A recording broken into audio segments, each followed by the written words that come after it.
আলহামদুলিল্লাহ, আমরা প্রত্যেক জুমায় কিছু সুন্নতের কথা বলে থাকি। সেই ধারাবাহিকতায় আজকে আমরা যে দোয়াটি শিখব সেটা হলো ভূমিকম্প থেকে বাঁচার দোয়া। কি দোয়া বলেন? ভূমিকম্প থেকে বাঁচার দোয়া। কারণ দেখেন, যখন যেই সময় যেটা প্রয়োজন আমরা সেই দোয়াটাই সামনে বলার চেষ্টা করি। বলেন, আল্লাহুম্মা ইন্নী আউযু বিকা আন উগতালা মিন তাহতি। আল্লাহুম্মা ইন্নী আউযু বিকা আন উগতালা মিন তাহতি। এটা আমরা পড়বো ইনশাল্লাহ। ঠিক আছে তো? ইনশাল্লাহ যারা না পারে নেটে চার্জ দিলে পাবেন। আরেকটা হলো এই একজন আরেকজনের জন্য দোয়া করা, অর্থাৎ এক উম্মত আর এক উম্মতের জন্য কী করা? এক উম্মত আর এক উম্মতের জন্য কি করা? দোয়া করা।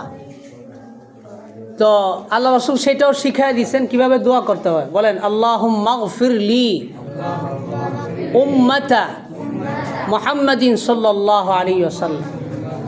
আল্লাহুম্মা আরহাম উম্মাতা মুহাম্মাদিন সাল্লাল্লাহু আলাইহি ওয়াসাল্লাম। আল্লাহুম্মা আরহাম উম্মাতা মুহাম্মাদিন সাল্লাল্লাহু আলাইহি ওয়াসাল্লাম। আল্লাহুম্মা আসলিহ লি উম্মাতা মুহাম্মাদিন সাল্লাল্লাহু আলাইহি ওয়াসাল্লাম। কয়টা দোয়া? চারটা দোয়া। এটা কেন করব?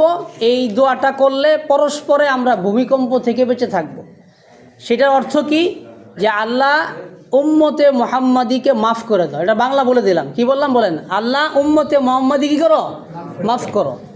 2 নম্বর, আল্লাহ উম্মতে মুহাম্মাদির উপর রহম করো, দয়া করো। 3 নম্বর, আল্লাহ উম্মতে মুহাম্মাদিকে হেদায়েত দান করো। 4 নম্বর, আল্লাহ উম্মতে মুহাম্মাদিকে সংশোধন করে দাও।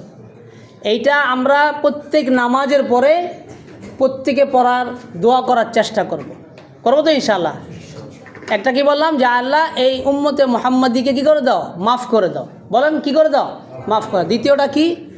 আল্লাহ উম্মতে মুহাম্মাদিকে রহম করো। তৃতীয় হলো উম্মতে মুহাম্মাদিকে হেদায়েত দাও। চতুর্থ হলো উম্মতে মুহাম্মাদিকে সংশোধন করে দাও।